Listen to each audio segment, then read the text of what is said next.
ভালোই লাভ হইতেছে।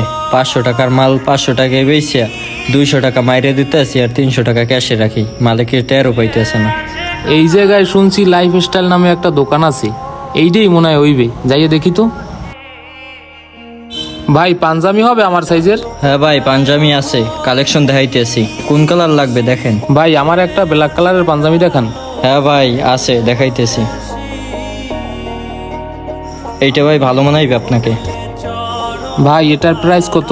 ভাই এটার দাম তো 1000 টাকা, কিন্তু আপনার জন্য 300 টাকা কম আছে।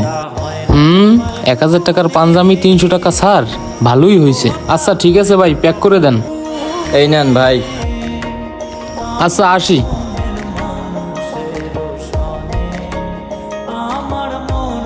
পাঁচশো টাকা ক্যাশে রাখি আর 200 টাকা আমার পকেটে রেখে দিই।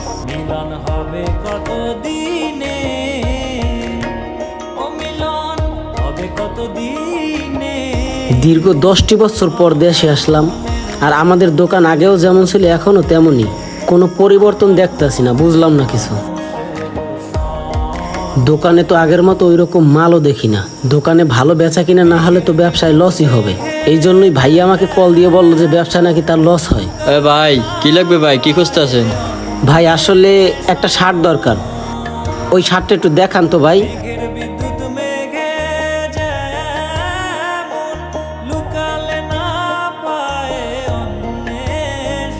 ভাই এটার প্রাইস কত কইয়া?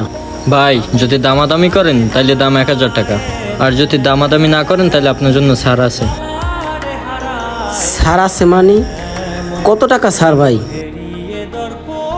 ভাই 500 টাকায় দেওয়া যাইবে। এত সুন্দর ব্র্যান্ডের শার্ট তো ভাই, এইটা কিভাবে 500 টাকায় বিক্রি করেন ভাই? তাইলে আপনার কেনা পড়ছে কত করে ভাই? এই মিয়া, আপনি কি জায়গায় শার্ট কিনতেছেন না দাম জানতেছেন? শার্ট নিলে নেন, নাইলে বাইরেন। ভাই আপনি এভাবে ব্যবহার করেন কিসের জন্য? কাস্টমারের সাথে কি এভাবে ব্যবহার করে ভাই? আচ্ছা ঠিক আছে, দেন মালটা। ভাই আসসালামু আলাইকুম। ওয়ালাইকুম আসসালাম, ভালো আছো? আরে নাজমুল, কখন আসলি? কিছু তো বইলেও আসলি না। ভাইয়া এয়ারপোর্ট দিয়ে নামে আমি সরাসরি দোকানে এসে পড়ছি, এই জন্য বাসায় কাউরে কল দিতে পারি নাই ভাই। এই তো মনে হয় ভাইয়ের ছোট ভাই, ইনি তো বিদেশ থাকতো। হায় হায়, আমি তো তার কাছে ধরা খাইয়ে গেছি।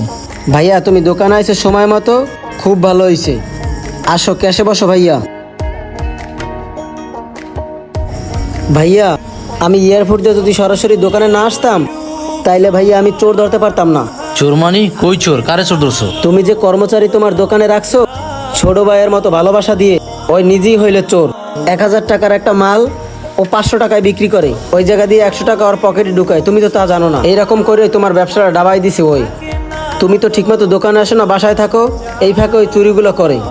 তুমি যে বলো ক্যাশে টাকা থাকে না, মাল দেখি না, মালগুলো যায় কই? সবগুলো ওই নিজে চুরি করে ভাই। আমার নিজের হাতে ধরা খাইছে ভাই। জিজ্ঞাসা করো, আর ডাক দাও তুমি। কি বললি তুই? ওই এত কয়েকদিন টাকা পয়সা চুরি করতো আর আমি বলি আমার ব্যবসায় লস হয়? এই মনির, এদিকে আসো তো। আল্লাহ জানে আজকে মালিকে কি করে।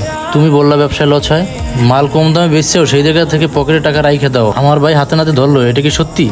এই বেটা, এই কথা বলো না, কি লেগা বল। তোর হাতে না ধরছি না আমি? সত্যি। তো বেদ্যপ, তোকে আমি আমার ছোট ভাই মনে করে এখানে বসাইছিলাম, আর তুই আমার দোকান চুরি করতেছো? তোরে আমি এখনই পুলিশে ধরাই দিব। তোরে আমি আমার ছোট ভাইয়ের জায়গায় বসাইছিলাম। ওদের মতো কর্মচারীর লাগেই আজকে ব্যবসায়িকরা ভালো নাই, ঠিক আছে? আরে এক্ষুনি দোকান দিয়ে বাইর করে দাও তুমি। ভাই আমার এবার মতো মাফ করে দেন ভাই, প্লিজ ভাই, আপনার পাও ধরছি ভাই, দোকান থেকে আমার বাই করেন না ভাই। বাইরে বেদ্যপ, বাইরা। শোনো ভাইয়া, তোমার আমি একটা কথা বলি। পুরুষ যখন হইছো, কোনো না কোনো জায়গায় কর্ম করে কিন্তু খাইতে হইবে। যদি সৎভাবে তুমি থাকতা তাহলে কিন্তু তোমার লাগে এই ঘটনা কিন্তু ঘটতো না। আমি কিন্তু এখন পর্যন্ত বাসায় যাই নাই, সরাসরি কিন্তু আমি এই দোকানে আসছি। যে দোকানে আমার ভাইয়ের এত বড় ব্যবসা প্রতিষ্ঠানে কিভাবে লস হয়, শুধু এটা দেখার জন্য আমি এই দোকানে আসছি। আমি যদি না আসতাম তাহলে কিন্তু তুমি প্রতিনিয়ত চুরি কইরেই যাইতা। ঠিক আছে ভাই, তোমার আর পুলিশে দিলাম না। যে জায়গায় কর্ম করো সৎভাবে কর্ম করো। যাও, ভালো থাকো ভাইয়া। আমি একটা ভালো মালিক পাইছিলাম, কিন্তু লোভের কারণে আজকে আমার এই পরিণতি। ভাই তুই যদি সরাসরি দোকান না আসতি আমি কখনোই চোর ধরতে পারতাম না। আচ্ছা ঠিক আছে, চল বাসায় চল, যাই দুই ভাই একসাথে খাওয়া দাওয়া করবো। আচ্ছা ঠিক আছে, চলো ভাইয়া। কি বুঝলেন ভাই ভিডিওটা দেখে? লোভে পাপ, পাপে মৃত্যু।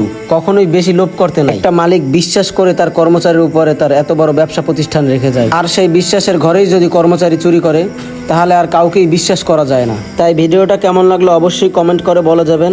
আর যারা আমাদের পেজটিকে এখনো ফলো করেন না অবশ্যই ফলো করে পাশে থাকবেন।